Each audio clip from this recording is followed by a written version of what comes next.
News cycles are like unicycles. They look silly, they have only one mode, and rides on them don't last long. Just like these videos. And in these videos, you're used to hearing me talk about that nexus between biblical worldview, culture, and some mildly interesting pop culture references along the way. But those videos are just like a wild ride on the news cycle, short and sometimes painful. Then big things happen in the world, things like Hurricane Helene and Milton. And when those things happen, there's more to talk about than can fit inside of a normal 5-minute news cycle on X. So this week, we're mixing it up and bringing you two longer form conversations. First, one with my friend Thad Prather, podcaster and media personality, to talk about how to love our neighbors in the wake of these storms, not just among the nations, but also to love our neighbors in this nation and make disciples at home. And secondly, by my close friend, Dr. Thad Bergmeier, as we talk about what's happening in our mission, ABWE, to bring gospel hope in the wake of these storms. But since this episode won't be quite as funny as a normal worldview, enjoy this cute cat picture for a few moments as we transition. Sorry, audio podcast listeners. I'm joined by my friend Thad Prather, my new friend, and we've had the privilege of getting to know each other a little bit lately. And Thad, you're involved in dealing with some of the aftermath of these two hurricanes that have ravaged the U.S. recently in the Southeast. And in some places that typically never see hurricanes of this magnitude, flooding in places that are far away from large bodies of water. It's devastating. And we're always talking and thinking about missions issues. And yet it just seems that when I look out over the continental U.S., the part of the country that nobody's allowed to care about that much is Appalachia. It's just underreported on it. We're not thinking about it in the ministry world. It's just not as attractive. It doesn't raise as much funds if you want to send a missionary or a church planter there. It's kind of forgotten. You've been vocal lately on providing relief for these brothers and sisters and fellow countrymen, and especially believers, helping them through these circumstances. And tell us, how have you approached this? And what have you and your associates been doing? Well, I grew up in Augusta, Georgia, and Augusta was hit very hard. My home place, where my mother lives, where my brother lives, and their family, it was hit very hard. They had to dig out down in the woods where they live, where I grew up. Augusta, Georgia looks like somebody just took a thing of pickup sticks and just dropped them. And those pickup sticks are pine trees. I mean, it devastated the central Savannah River area. But then you get up into Appalachia, where you've got Western North Carolina, outside of the Asheville area and Asheville itself. The devastation there was so unprepared for. We're used to seeing coastal cities that have built for hurricanes. They've built their buildings, their homes, their structures, everything, their barricades. Everything's built for hurricanes because they get them every year seasonally. Western North Carolina, that far inland, just simply there's no preparation for that because historically it's never happened. So these folks are digging out. I mean, there's still communities that they have not gotten to. And you're right, what you said, Alex. We don't think about that part of the world because it's sort of an enclave. You get up into there, and they're very independent people. They're very leave me alone. This is our mountain. This is our valley. This is our holler. You don't go down in there without an invitation. We tend to think of the moonshiners. We think of all the stereotypes that are there. And, stereotypes are built off of reality and truth. Those folks really are there. That type of person they're very self-sufficient. But when this happens, we don't know what exactly we're dealing with. So first thing I did was I don't like GoFundMe. I don't like raising crowdfunding, but we got on Give, Send, Go, and we raised around $25,000 for immediate relief, specifically for Georgia. There was things that people weren't thinking of besides water, but things like propane tanks and charcoal, and because people were having to cook on, their grills and just various things that they couldn't get. Gasoline, the lines were very long. Now we're focused on a bigger mission. As a longtime part of Blaze TV, Glenn Beck's Mercury One charities brought in a lot of supplies with their planes, and they still have some ongoing relief efforts. But specifically, we're doing some things with my friend TJ Morris and Refuge Medical It's called Grindstone Ministries. They actually have boots on the ground. They're trained for this. They understand as you know what's necessary as first responders. They go in, they set up their camps, and they go into these places. Most of these guys that are a part of Grindstone Ministry, I mean, they're just a bunch of good old boys that crawled out from under a rock, but they're wildly prepared to face crisis situations. And so we've been throwing our support behind them as much as we can and promoting them because I think before we got started, you used a phrase, that fatigue that comes from people donating and giving. And now we've moved on, right? I mean, Donald Trump was at a McDonald's. Kamala Harris has done a town hall. There's witches placing curses on Donald Trump. I mean, what's in the news cycle that we can Yeah. talk about today? And we've forgotten that Western North Carolina, parts of Georgia, East Tennessee, areas in Florida from Milton, they're still digging out, and it's a tragic situation. And I'd remind everybody in Western North Carolina, it's getting cold up in those mountains, and there are Hmm. people who are literally going to freeze to death if they don't get some resources. So the timing of this is interesting. In the online world, there's been a big conversation, especially among Christians, about this concept of the order of loves. And there was this study that came out in 2019 and recently made the rounds. There's these two heat maps. I'm sure you've seen this. Yeah. And it shows one type of psychology where my loyalty, I believe, is mostly to my immediate family, my neighbors, my church community, etc. And then on the flip side of that, there's this other psychology in our culture that says I'm loyal to the universe.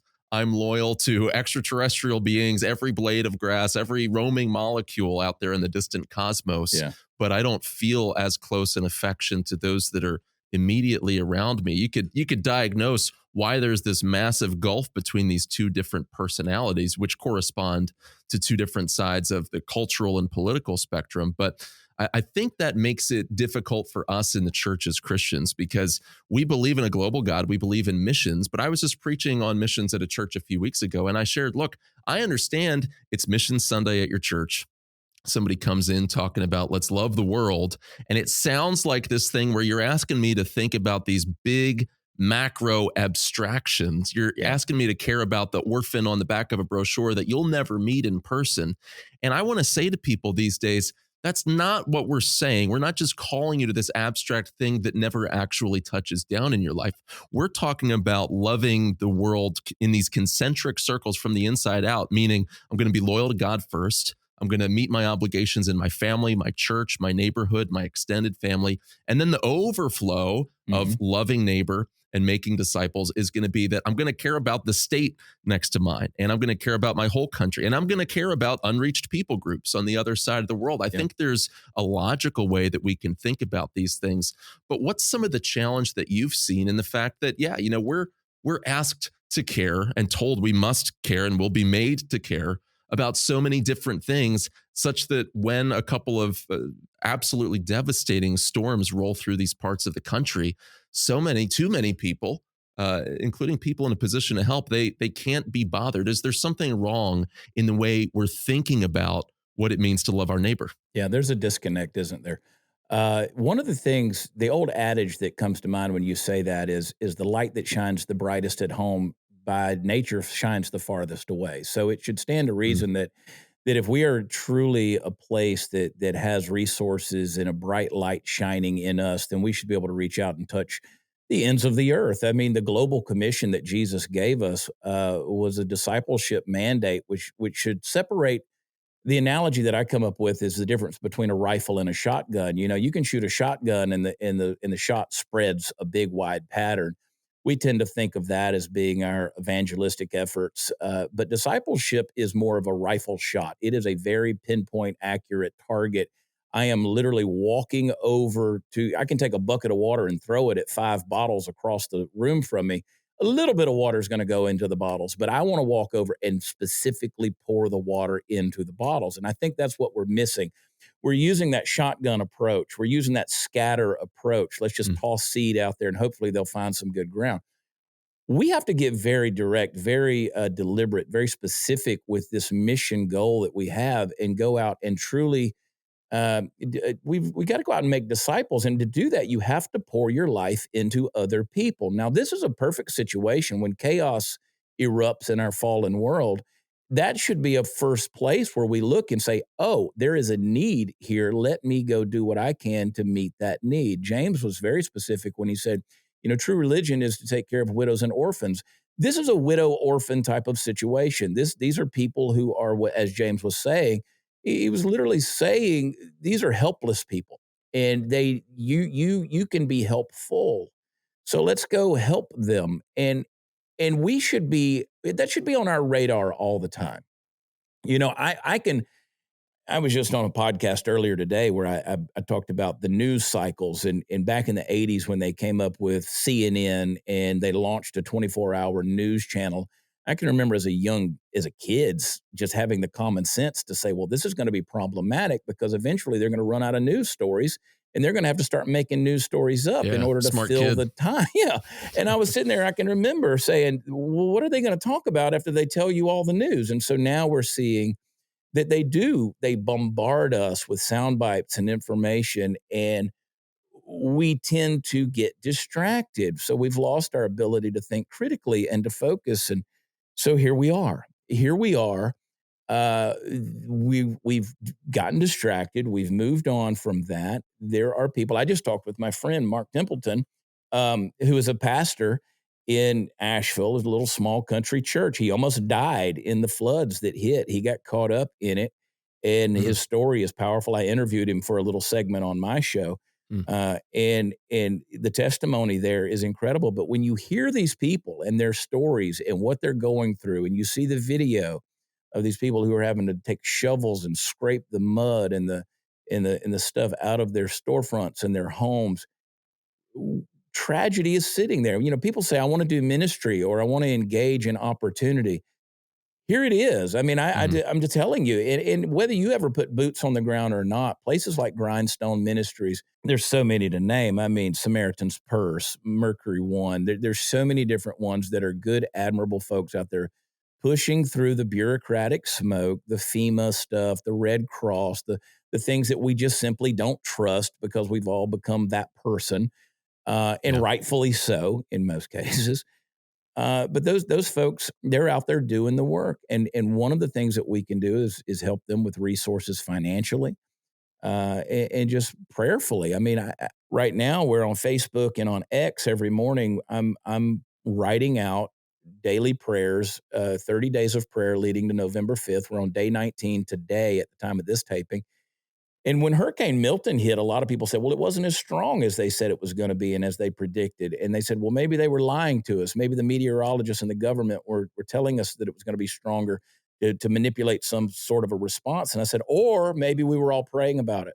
Maybe God intervened with his providential hand, and maybe we can trust that thousands of people were agreeing together that specific day when we wrote out that prayer and backed it up with the verses to actually, say this is what we're saying. We're saying what God has said to us, and we're saying it back to God.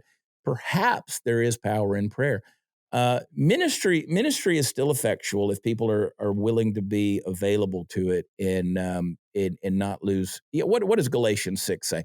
You will reap in due season. If you don't, don't pack up your bow and go home from a lack of seeing game in the field.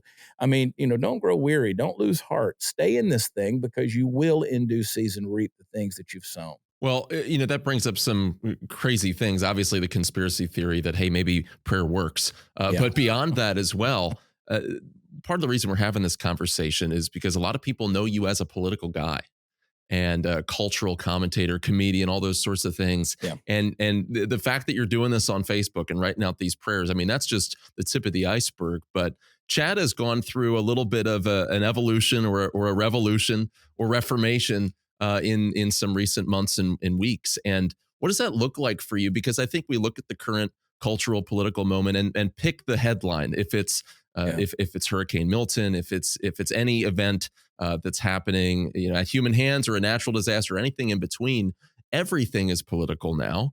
Yeah. Everything looks like it's happening along partisan lines. And I know a lot of people in the missions world, in the ministry world, in churches that have have actually gotten a little bit bored of the Mm, Great Commission and want to lean back into politics. And I think, sure, lean into cultural engagement.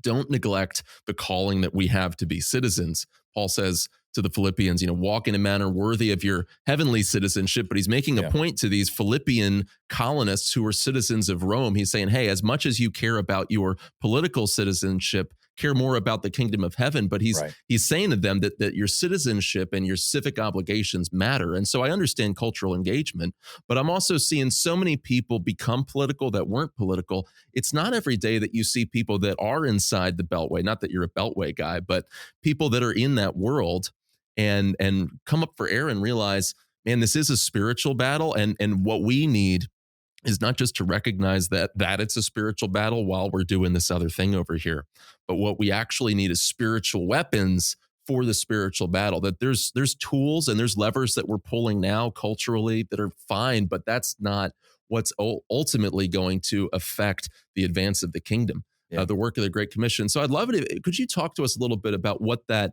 revolution has looked like as you've undergone that in your heart? Yeah, when I was a college student at the University of Georgia, I felt like God was calling me into some form of ministry. And so I launched into that and pursued it from an educational standpoint, also from an experiential standpoint. I ended up doing vocational ministry. I was pastoring churches. I was traveling around the world. I spent a lot of time in third world countries, extended periods of time in West Africa, and I went around the world. I saw people, came back. I was in an ever increasing capacity from the world standpoint of a bigger and bigger voice and platform. And I hit a point because of several things that happened in ministry with me that I experienced some burnout, and I went through a time of disenfranchisement and disenchanted and disillusionment, if you will, with church leadership, and then it wound up because of some issues in life, marital issues, things like that I stepped away from ministry, quote unquote, vocational ministry, and became very, very disillusioned in things. I never lost my faith, or I never lost my foundation that Christ was Lord and was also my Lord of my life.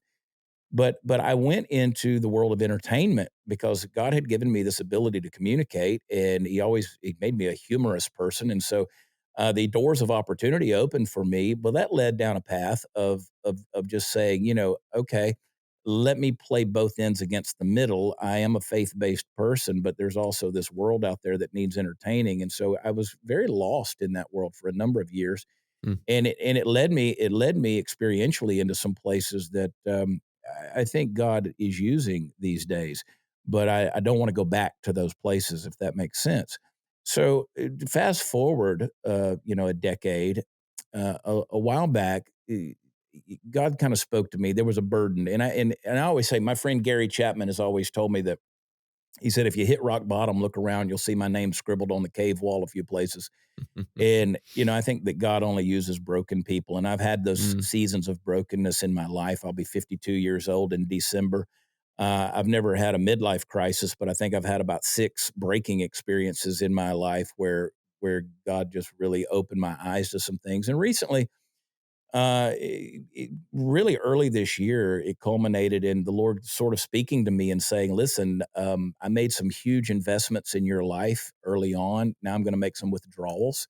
And I said, well, that sounds like a very uncomfortable experience, but I'm in for it because I know that politicians aren't going to save us, and those inside the Beltway aren't going to be our salvation. And the 4.5 unelected bureaucrats aren't going to determine eternity. And we got to get back to the kingdom. That is his way of doing things. That's the only thing that can save our country and our nation. And I said, well, here we go. There's going to be a lot of people in my audience that may not like it. May not like what I have to say. It's a fine balance because I still am in the music industry. I'm still in the comedy industry. I still tour and do live shows, and I still walk a tightrope in a lot of ways. But at the end of the day, I know where my salvation lies, and I know the things that are going to save other people. So the response to it has been definitely affirmative. I think people are starving to death. I think it's like dry ground, and I think they're Mm. soaking up every bit of moisture that God's pouring out. I've always said, people ask about the secret to my success, if you will, over the years in the entertainment industry. And I said, well, I can tell you that story, but you're going to have to get comfortable with with the vocabulary of the divine. because I can't explain the success unless I talk to you about what God's done in my life over particularly the last decade. So, but now it's taken on a new manifestation in that I'm using my platform the best I can to still punch through the smoke, still give people the takes that are raw and real, but also I hope they see they're coming from a place of compassion and one that says, look, we've got to get back to critical thinking. We've got to get back to common sense. But more than that, we've got to get back to revelation and what God is saying to us, because he really is raising up a remnant in the world today, I think, in every avenue, every place. And I don't know why we're surprised by that. I think that God's promised that he would raise up those remnants. And I think now more than ever, it's more relevant because people are starving to death for something of substance. They want to know that that God's mercy is from everlasting to everlasting. They know that eternity. I mean, we live in a day and age where death, blood, gore, massacre, riots, burning cities, rape, all these things. They're on a little screen on a supercomputer in our faces day in and day out. Yeah. We're exposed to the frail nature of life. And I think people are starving for something eternal, something of quality, something of essence, and something that only God can provide. And hopefully, I'm at that place where I say I've got a little bit of a platform, and I hope that God can use it. I think people are starved. And part of the reason, and look, I'm not somebody who likes to critique the church. I think the church is the bride of Christ. I don't want someone talking negative about my wife. Right. I certainly don't want to speak negatively of Christ's bride that he loves and bought with his own blood. Nevertheless, I can also look at where we're at culturally and some of the factors that you lay out there and say, part of the reason why we're here is that local churches and pastors, a lot of us have dropped the ball. And a lot of us have failed to speak to things of eternal significance. And I think 2020 was a decisive year that changed things. And really, you saw churches that said, no, we're never going to talk about anything that people are experiencing right now, or we're going to get into the text of Scripture, jagged edges and all. We're going to let the whole counsel of God's word speak to what's happening all around us, every part of our lives, turn over every stone. But even going back prior to that, so many churches were more committed to that entertainment industry at times than they were to the work of the Great Commission, making disciples in our nation and then to the nations. And one thing that excites me, you're doing work with the ministry that you shared about earlier, which I want to have you plug again towards the end. ABWE is also involved on the ground in places like North Carolina and beyond through our North America Compassion Fund. And we've seen a lot of generosity to that. And in those situations, you have the groups like Samaritan's Purse that go in and are incredibly adept at the immediate relief work. Yeah. And then you also think, okay, what happens 2, 3, 4, 5 years later than that down the road? And who's going to be left there on the ground? Well, it's local churches, which is where ABWE has put its focus. In fact, there's one church that we're partnering with. I just heard a testimonial video from the pastor yesterday who's sharing, hey, we are seeing victims of this storm coming to faith in Christ.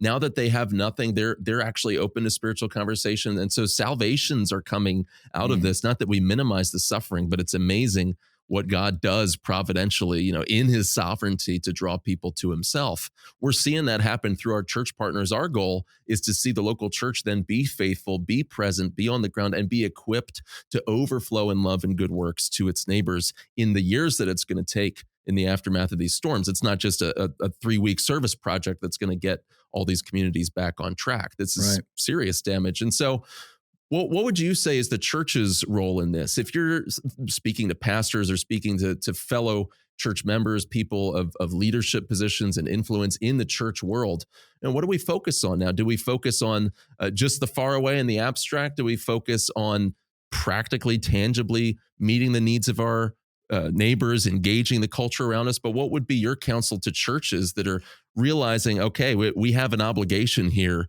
and it's not just to keep bellies full and itching ears scratched on a Sunday morning? Yeah, I agree with you. If you're down on the church, you need to get up on the church because God is up on the church. Christ is up on his bride. I mean, he is very pro church. And that doesn't mean that the building down the street, I mean, your listeners know what I'm talking about. We're talking about the church universal. We're talking about the true body of Christ, the bride of Christ. We're talking about those that God has not only redeemed, but he's refining. And we're talking about those that he loves very much. You're not, the mainstream media isn't going to tell you about people getting saved. It's not going to tell you about revivals. It's not going to tell you about reformations and renewals. It's not going to tell you about these things that happen where people are being brought to Christ because of crisis or prevenient grace that's being played out because of a hurricane. We're not going to hear that from Fox News.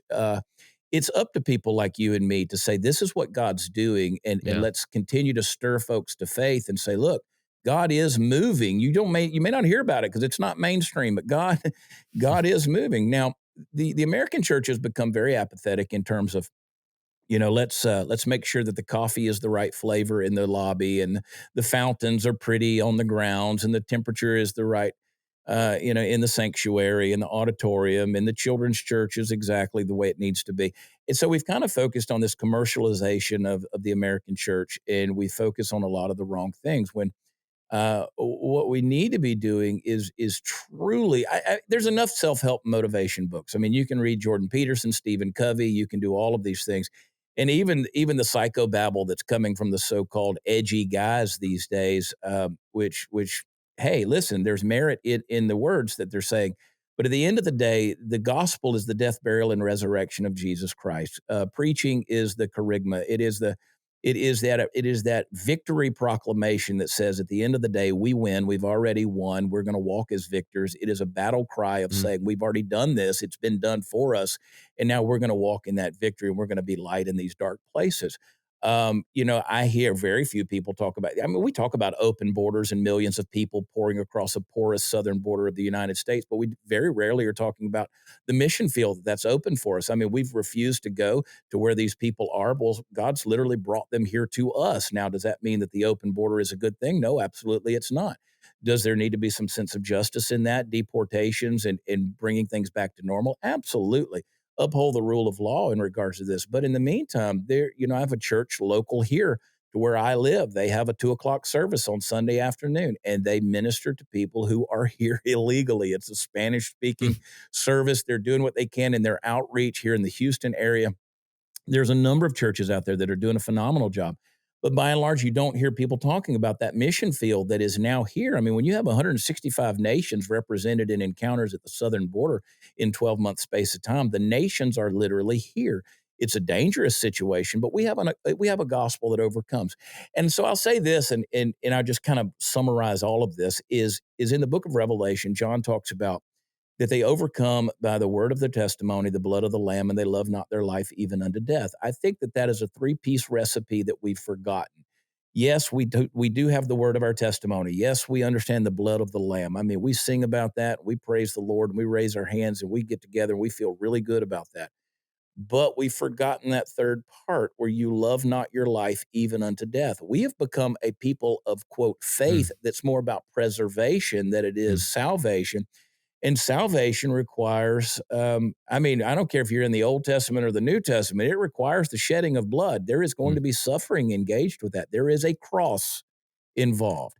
And we're at a place now where we're more overblown with our sense of security and what can we do to feel better and become, a friend of mine said, it's like you watch a reality TV show where it's like My 500-Pound Life, where these people are obese but they're malnourished, and that's sort of what the American church has become.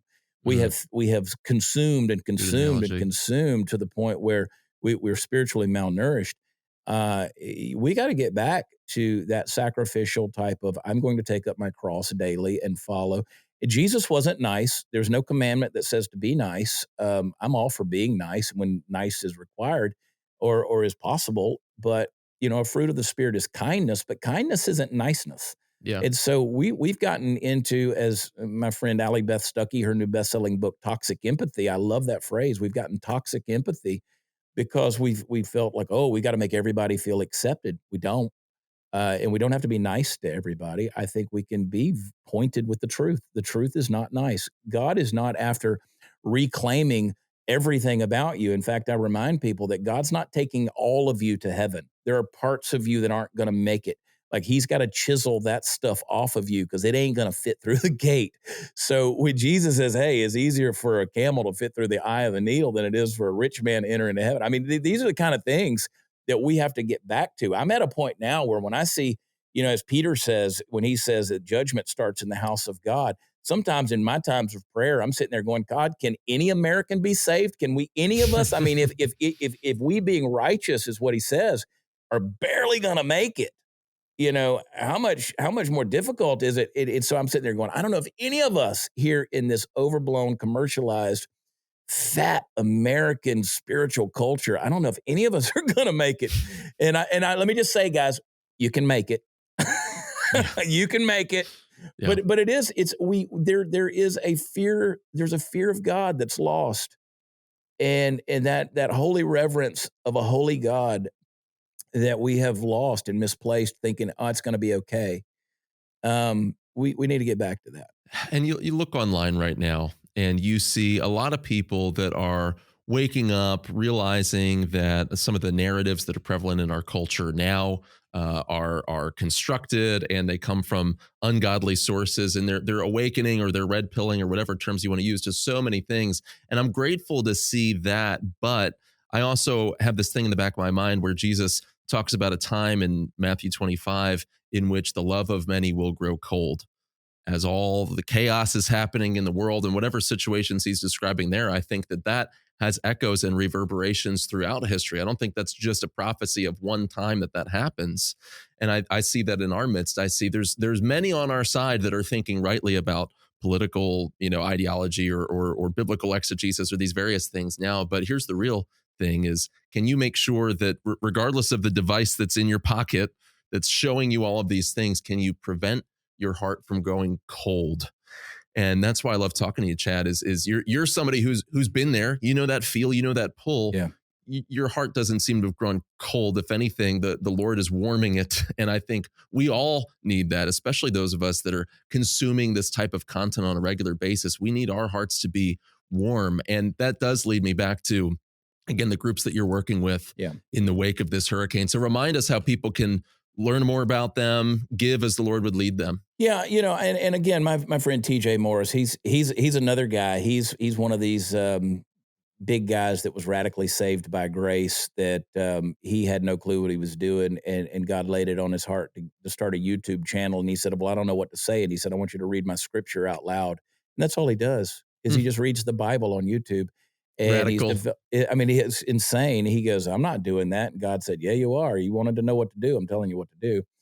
And he's just this old metalhead drummer that God got a hold of and captured his heart. And so Grindstone Ministries is one of the things that they do. And you can just search Grindstone Ministries and you'll find it. It'll be the top thing that pops up. And these guys, they're radical. They're a rare breed of faith-filled warriors. They really are. They're just, they stink. They smell like men. They've probably been handling a chainsaw all day long. I already liked him. I mean, he's been in my home. He's been in my studio a number of times, and every time he'll drive 9 hours to come just sit down and talk for a few hours. And I'm like, man, you stink. You smell like a man, and I like it. Like that's like it's a good thing. And he's out there just doing stuff. So I encourage people, get involved with them. There's so many good folks that are out there who aren't doing it. They just have a heart for those things. And the scary thing is what you've said, Alex, is I was reading the other day in the 2nd chapter of Revelation where he says, I'm going to come and remove your lampstand. I mean, that's a frightening thing. I'm going to remove that light from you, or I'm going to take away the warmth. I'm going to take away the heart that you have. And I think that, no matter how cold you've been, I've been a cynic. I have. And I always define a cynic as a passionate person who's tired of being disappointed. And I went through that, and I was so cynical, and I said, I love God, but man, I'm so sick of the church. I'm so sick of, quote, church leaders, so-called spiritual fathers who promise everything and don't deliver on it. And they always talk about the next generation, but they really don't practically do anything. So I've been a cynic, but at the end of the day, I said, the only thing I'm doing is trying to smuggle my own soul into heaven. And I don't think that's the right way to do it. So I said, I think that we're going to be much more fruitful. I'm going to be much more fulfilled if I open up my heart and begin to share And that's what I'm trying to do. That's what TJ and Grindstone Ministries and those guys are trying to do. And so I wholeheartedly endorse them and support them and what you guys are doing over there as well. I mean, your voice, your message, all of it is so phenomenal. And I think people just need to latch on to that. I think in these days, that's what we need, is that form of community, because at the end of the day, that's the church that I think Christ is very much big on and is promoting. Well, and praise God for that he's using knuckleheads like us. Yeah, as true. A politician recently said, I'm just a knucklehead. Yeah, and I heard that, and he is. Yeah. And as for yourself, though, you are pouring out your heart. You're opening up your heart. And how can people hear more from you? Folks can go over to watchchad.com. That's the most vain web address on the planet, watchchad.com. Or chadprather.com, and they can get involved with the Chad Prather Show. I've been doing that show for 10 years. It's taken all forms of evolutions of stuff. And right now I am trying to communicate the messages that matter. We do deal with culture. We deal with politics. We deal with the headlines. But I'm also trying to say, okay, what would God say about this headline? Like how would Jesus reveal himself to us in this circumstance? And so I encourage people, if they want to watch or listen where podcasts are offered, you can search us on YouTube or Rumble if you want to watch it. And who knows where we're headed in the days ahead, but man, God gave me a voice, and as long as he'll let me use it, I'm going to use it. Amen. So check it out. Check out Chad, and also check out the ministry and the work that's being done to help survivors and people picking up the pieces after these two devastating storms that have come through. Chad, thanks for joining us. Thanks, brother. Now we're joined by Dr. Thad Bergmeier, my friend, Executive Director of ABWE's U.S. and Canada Ministry, which is EveryEthne, multiplying churches, making disciples, and mobilizing the local church to be about the work of the Great Commission in the United States in particular. We've already been thinking about what's happened recently in the wake of these two hurricanes. Yeah. How are ABWE people and partners responding on the ground? We have several missionaries that have been affected and impacted in North Carolina and in Florida. And what we see is them connecting with their local churches and finding ways and opportunities and needs to serve those local churches. And through the generosity of ABWE and constituents who love our ministries, there's been funds given that we can then move over to them to help these churches in different compassion needs. So earlier you shared with me an incredible story. It's not only meeting immediate needs, which we have to do, it's opening doors to the gospel, which sometimes in our circles, we make fun of this crisis evangelism thing where it's like, I'm never going to share the gospel with my friend. I'm just going to wait until there's a need, and then I'll show up and I'll swoop in with the gospel. And that's not what we're talking about. We're talking about legitimate crisis evangelism where a person's heart has changed because they've just seen the hands and feet of the body of Christ in action for the first time. Tell us about that. Yeah, I mean, I was in North Carolina. Well, I'm in North Carolina currently today. And yesterday I was with a friend of mine who their church is, and we're partnering with them to help some food ministries and trucks and taking meals out into Western Carolina. The destruction's terrible. And he told me just yesterday that there are one location they were at this last weekend. There were people that came off of their property for the first time in 3 weeks, haven't had showers, barely had water, haven't had meals. And they were able to feed them and hug them. He says, hug their neck, and but there's another partner that they're working with that's an unbeliever and who has done a lot of work in compassion. And this individual told my friend, who's a pastor, he said that as they have gone out into Western Carolina, he has seen that 90% of all the help that they have seen in the area is the church. They're Christians. It's not the government. It's not all these other organizations. It's the church has been mobilized to serve and help and care for the needs of people. And he told my friend, he said, if this is what the church is and this is who Jesus is, then maybe I need to reconsider my stance on who Jesus is. And so incredible opportunities, just seeing the church in action. And we see this historically, right? In the history of the church, that the church has been the one to take care of needs. The church has been the one to run towards the hurting, those in pain, catastrophes. So we are thrilled to be able to partner with churches like this that are continuing to go take meals and to share the gospel and pray with people. And to make a military analogy, in certain tactical situations, you're going to have your first strike team that goes in, but then there's other people that are coming in and setting up camp later, right? And they're on the ground longer term. And there's some incredible ministries and organizations like Samaritan's Purse that are doing the immediate on the ground relief. And we have ABWE partnering with them as well. But then that also makes me think, hey, what happens in a few weeks or months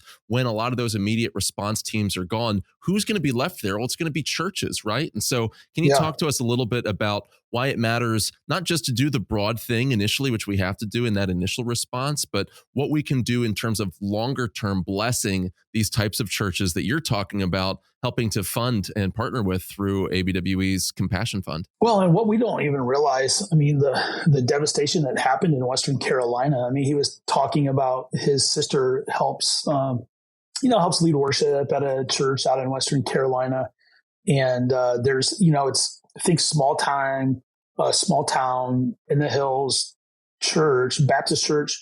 There's another Baptist church that's on the other side of town, has about 40 people in it. The pastor and a couple of the deacons are the only people that are still alive.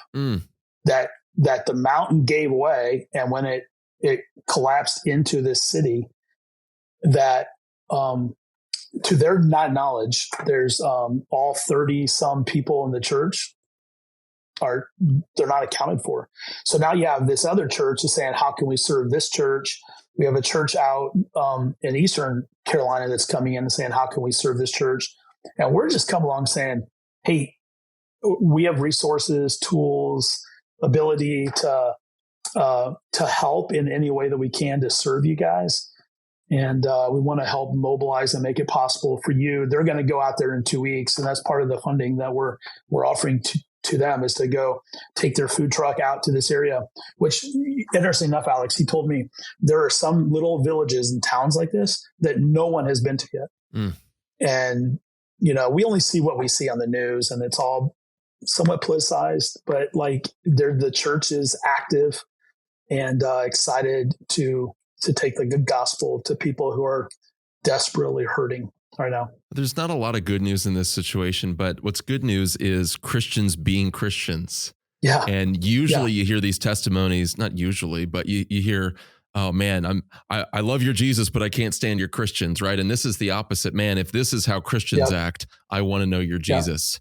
And so we're going to give people an opportunity, if they want to support the work that we're a part of and partnering with and EveryEthne through ABWE is doing, they can do so. There's going to be a link in the show notes here, as well as on the screen. You can follow that address at abwe.org.